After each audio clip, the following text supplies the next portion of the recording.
Hello, everybody. Welcome back to Patriots History. I'm Larry Swikart, co-author of Patriots History of the United States. As we work our way through our book, remember, you can get my new book, A Patriots History of Globalism, right now at Amazon or on our website in package deals with the latest edition of Patriots History of the United States.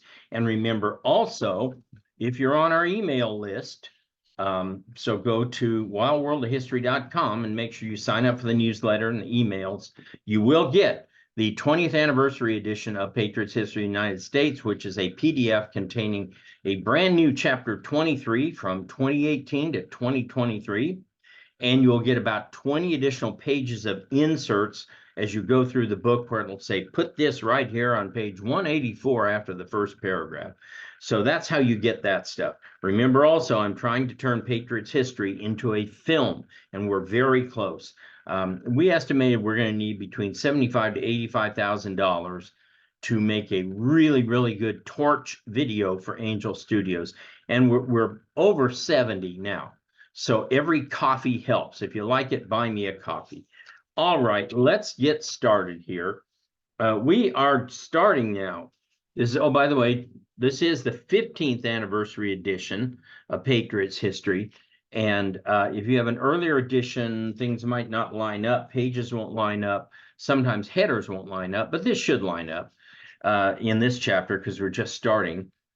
Chapter 9, Crisis of the Union, 1860 to 1865. And the header is Lurching Toward War. Now, let me say as a preface, if you've followed through all the readings by now and all my commentary, you know I am not a fan of the South. I think they abused the position of states' rights and really turned it into meaning only states' rights to own slaves. That's really the only states' right they were fighting about. Yes, they did mention a tariff in the Constitution, but they mentioned slavery 3 times in the Confederate Constitution. The war was about slavery economically. It was about slavery politically. The South was losing its position in the House of Representatives and in the Senate due to increasing numbers of free state representatives and senators, and before very long, you'd be able to have votes on whether or not slavery was legal. And then they'd have to appeal to the Constitution. Clearly, it was not constitutional because the Constitution didn't say anything about slavery. It only talked about unfree persons. So the South was in the wrong position politically, economically. Of course, they were superior to the North in a number of ways because of all the value of slaves and slave property and lands. But in terms of industrialization, they were way far behind. And they were behind spiritually by converting this idiotic argument that God had cursed blacks with slavery and black skin. I mean, that was just a total abuse of the Bible. So the South was wrong in every way you could be wrong. And what makes it clear that they knew they were in the wrong was the fact that even though Lincoln promised not to do anything at all about slavery where it currently existed, they still went to war because they knew that down the line, merely the change in the style of government, the change in appointing anti-slave judges, U.S. Marshals, customs officials, postmasters, all these federal jobs that now were interwoven throughout the entire United States, that alone was going to cause such significant problems that it wouldn't be tolerated, and they were going to go to war sooner rather than later. This was exactly what Lincoln said when he said, we will not go away. The nation's not going to die. It's going to become either all slave or all free, because that's the only way you can run a government like that. And personally, it's just my personal opinion, I think we're ultimately headed down that road for abortion, because I don't see how you can say that you have a right to life, liberty, pursuit of happiness. And if you can define a baby as a person, I don't see where at some point even the Supreme Court can't say, and that's not going to fly. Babies are people too. So, but we'll see. That lays in the future. All right, so we're starting here, lurching toward war. Despite a remarkable and often unimaginable growth spurt in the first half of the 19th century, And despite advances in communication and transportation, all given as solutions to war and conflict, the nation nevertheless lumbered almost inexorably toward a final definitive split. All right, now let me just talk about this for a second. This is to all those people who think, as did John Maynard Keynes, as did many people on the eve of World War I, oh, if people are just rich enough, if they're just happy enough, there will never be a war.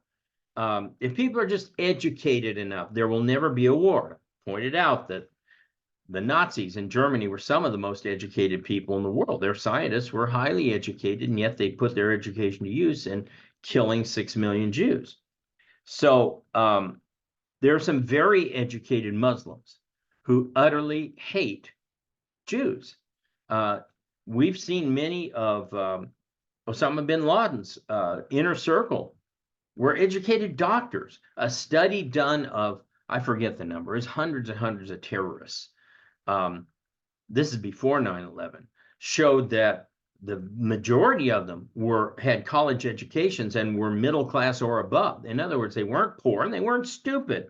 They hated Jews because they hated Jews, not because their wallets were empty or because they hadn't gone to school. And so once again, we see here with the United States that despite all this economic growth, I mean, the nation was really just booming economically, but that wasn't enough because some people insisted that they had a right to own other people. No amount of prosperity, no level of communication could address, ameliorate, or cover up the problem of slavery and the Republicans' response to it. And by the way, I know we're stopping a lot, but this needs to be really clear. Their response to it was that slavery is not in the Constitution. It is unconstitutional, immoral, illegal, unspiritual, and ungodly. Okay, you can't own another person. And so people say, well, they were agitating. Well, see, that's the same thing we have today with the pro-life movement. If you just state the fact, when a baby's a person, you're agitating. Homosexuality is a problem. It's a sin, according to God. Oh, you're agitating. See?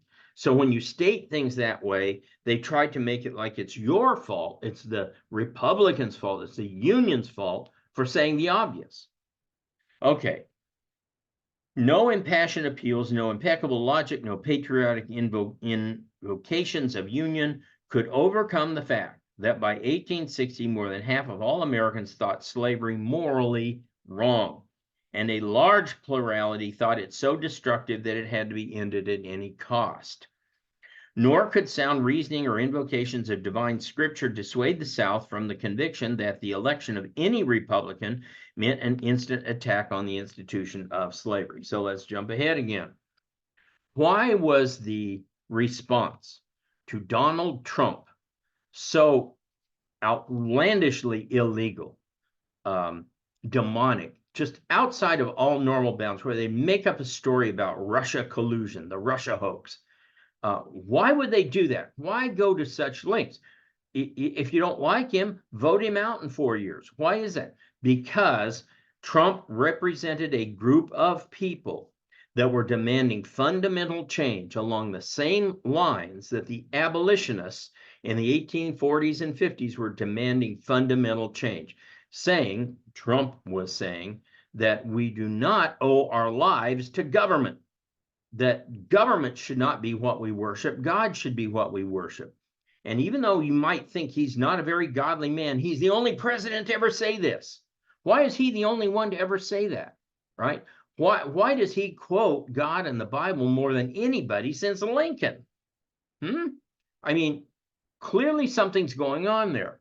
But that was why the response was such as it was, because he represented what we call an existential threat, a threat to the existence of the deep state, of politics, the way they were, just go along to get along, of corruption, of every bad thing that's associated with government in the United States that had just really gotten out of control, controlled by a group of elites, a kind of cabal. No, I'm not a conspiracy theorist in that sense, but I do believe that people grow together as their common interests bring them together. And as a result, we had a group of people in both parties in Washington whose common interests drew them together to hate Donald Trump and try to stop him at all costs. Again, he is one of the only ones opposing war in Ukraine, sending massive military aid into Israel or wherever else. In other words, stay out of foreign wars. Well, there's a very big group in Washington. Liz Cheney is the poster child for this group who want war at any cost, war with anybody, war at any time. Just let's get the defense industry cranked up. And you have to assume this is because they have a lot of stock in Raytheon and Northrop and Boeing and all these other things. So they're voting their common interest, right? Well, this is the threat that Lincoln and the Republicans posed to the South. Nor could sound reasoning or invocations of divine scripture dissuade the South from the conviction that the election of any Republican meant an instant attack on the institution of slavery. It would do so, again, as I said earlier, through the appointment of marshals, judges, postmasters, customs official, and any other federal appointee who had to interact with the South. What made war irrepressible and impending in the minds of many was the political structure developed with the Second American Party system relied on the continuation of two key factors that were neither desirable nor possible to maintain. This is this whole structure. If you go back to our discussion of Martin Van Buren, that he set up this system with these two factors that were impossible to maintain. One was a small federal government content to leave the states to their own devices.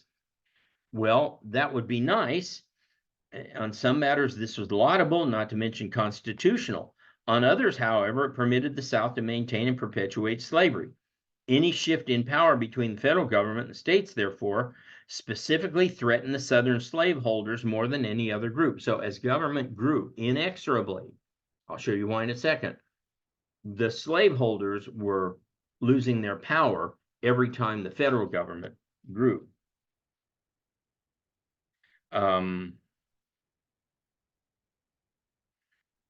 For it was the slaveholders' constitutional right to property that stood in conflict with the constitutional right of due process for all Americans, not to mention the Declaration's promise that all men are created equal. The other factor, closely tied to the first, was that the South, tossed amid the tempest and lacking electoral power, found itself lashed to the presidential mast, requiring a Northern man of Southern principles. That mast snapped in November 1860, and with it, the nation was drawn into a maelstrom. So this is why people say, well, we've had Republican presidents since Reagan. We had H.W. Bush and we had George W. Bush. Yeah, but they were that same kind of uniparty background that said that we're going to spend money on foreign wars. We're going to tolerate a large level of corruption. As long as it's a member of the insiders club, it's okay, Democrat or Republican. If you're an insider, you're okay. But again, this is why Trump was so hated and vilified. He was not a member of that insider club.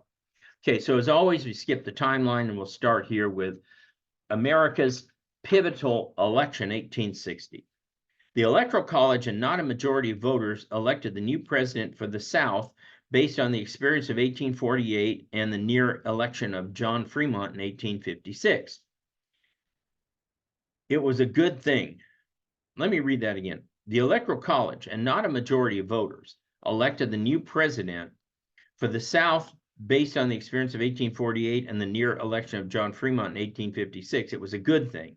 Since 1840, the numbers had been running against slavery. So in other words, the South was benefiting from having the Electoral College up until Lincoln. The choice of electors for the Electoral College was made by a general election in which each state received electors equal to the number of its congressional and senatorial delegations combined. Generally speaking, states gave their electoral total to whichever candidate won the general election in its state, if only by a plurality. As has been seen several times, this form of election meant that a candidate could win the popular vote nationally and still lose the Electoral College, or, because of third parties, win a narrow plurality in the popular vote, yet carry large majority in the Electoral College. And that would be, for example, Bill Clinton in 1992. He didn't win a majority, but he won a plurality, but because there were three candidates that split, he won the majority of the Electoral College. After state legislators ceased choosing the individual electors, the impetus of this system virtually guaranteed that presidential contests would be two-party affairs. So we are right at that point now that we're at a two-party system in America by 1860. Third parties exist. They come up from time to time. They never win a national election. They don't come close. Ross Perot was the closest, and he got 17% in 1992. Bobby Kennedy, I don't know when you're watching this, but you can mark this down. Bobby Kennedy will get between 5 and 7% when it's all over. Since a vote for a third-party candidate as a protest was a wasted vote, and from the perspective of the protester, ensured that the least desirable of the candidates won. In other words, whenever you vote for a third-party candidate, oh, like either of the two, well, you're ensuring that one of the two is going to win, and usually it's the one you like the least who wins. Studies have shown that Perot kind of took from both sides, which is true, but what goes unnoticed in those studies is that the media, which was totally on Clinton's side, once Perot dropped out of the race, he entered it much, much later, it freed the media to attack George H.W. Bush entirely. And once Perot got back in, he aimed all of his arrows, as it were, against Bush. So really, he was helping Clinton, even if the final vote totals were about even. He was still helping Clinton.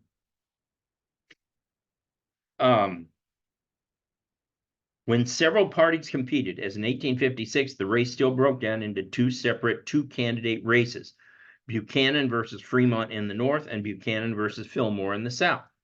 And we'll see the same thing in 1860. Second, Van Buren's party structure downplayed and even ignored ideology and instead attempted to enforce party discipline through the spoil system. That worked as long as the party leaders selected the candidates, conducted most of the campaigning, and did everything except mark the ballot for the voters. After 30 years, however, the party discipline had crumbled almost entirely because of ideology, specifically the party's different views on slavery. The Republicans, with their anti-slavery positions, took advantage of that and reveled in their sectional appeal. But the Democrats, given the smaller voting population in the South, still needed Northern votes to win. They could not afford to alienate either pro-slavery or free soil advocates.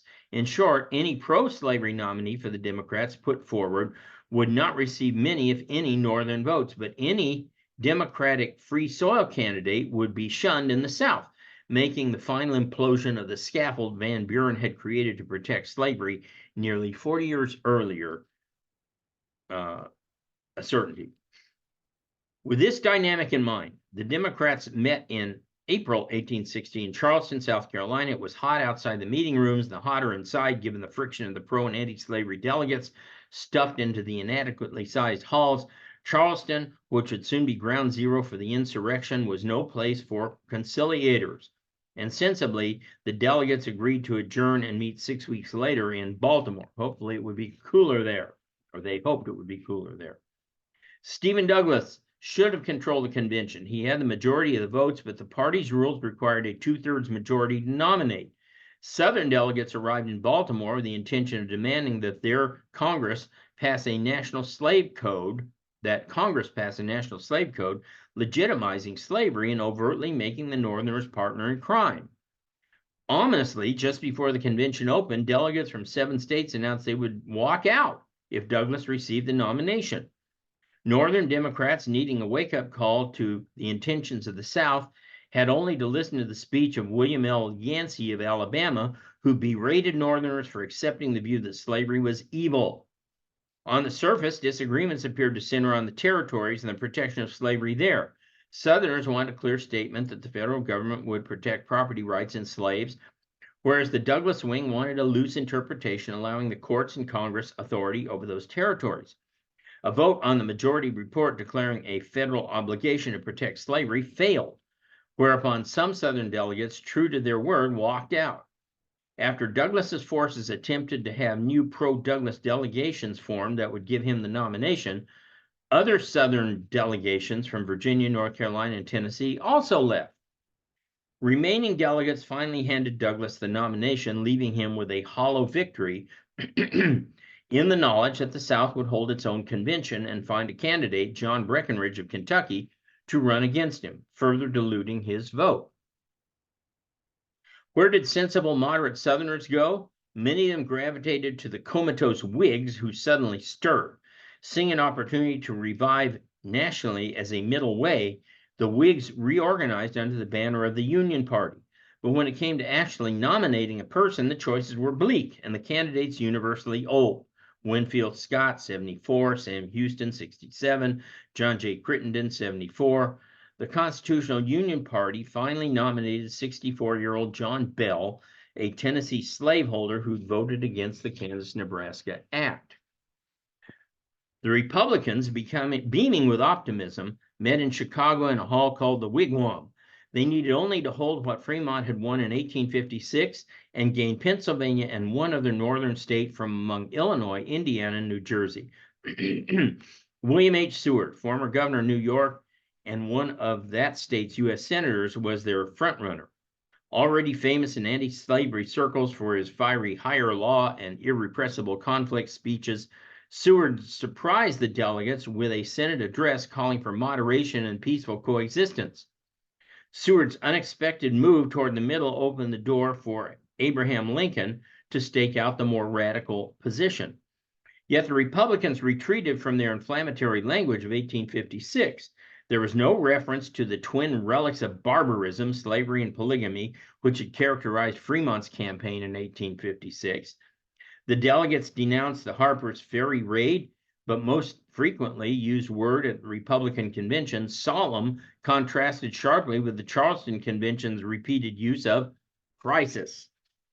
Despite his recent moderation, Seward still had the irrepressible conflict baggage tied around him, and doubts lingered as to whether he could carry any of the key states that Fremont had lost 4 years earlier. Lincoln, on the other hand, was from Illinois. Although he went to the convention, the darkest of dark horses, his name was not even listed in a booklet providing brief biographies of the major candidates for the nomination. He gained the party's nod largely because of some brilliant backstage maneuvering by his managers and the growing realization by the delegates that he, not Seward, was likely to carry the battleground states. When Abraham Lincoln emerged with the Republican nomination, he entered an unusual four-way race against Douglas, a Northern Democrat, Bell, Constitutional Union Party, and Breckinridge, a Southern Democrat. Of the four, only Lincoln stood squarely against slavery, and only Lincoln favored the tariff, which may have swung the election in Pennsylvania, and the Homestead Act, which certainly helped carry parts of the Midwest. As in 1856, the race broke down into sectional contests, pitting Lincoln against Douglas in the North and Bell against Breckinridge in the South. Lincoln's task was the most difficult of the four in that he had to win outright, lacking the necessary support in the House of Representatives. The unusual alignments meant that, quote, the United States was holding two elections simultaneously on November 6, 1860, one between Lincoln and Douglas and a second between Breckinridge and Bell. On Election Day, Douglas learned from the Telegraph that he had been crushed in New York and Pennsylvania. More sobering was the editorial in the Atlanta Confederacy predicting Lincoln's inauguration would result in the Potomac's being, quote, crimsoned in human gore, sweeping, quote, the last vestige of liberty from the American continent. Sounds like the same kind of language they used against Trump, doesn't it? When the votes were counted, Lincoln had carried all the northern states except New Jersey, where he split the electoral vote with Douglas, as well as Oregon and California for a total of 160 electoral votes. Douglas, despite winning nearly 30% of the popular vote, took only Missouri and part of New Jersey. This was a stunning disappointment, even though he had known the southern states would abandon him. Breckinridge carried the deep South and Maryland. Only Virginia, Tennessee, and Kentucky went to Bell, whose 39 electoral votes exceeded those of Douglas. The popular vote could be interpreted in many ways. Lincoln received more than 1.86 million votes, almost 40%, followed by Douglas with 1.38 million. Lincoln didn't receive a single vote recorded in 10 slave states, but won every free state except New Jersey. If one adds Lincoln's and Douglas's popular vote totals together, applying the South's faulty logic that Douglas was a free soiler, almost 69% voted against slavery.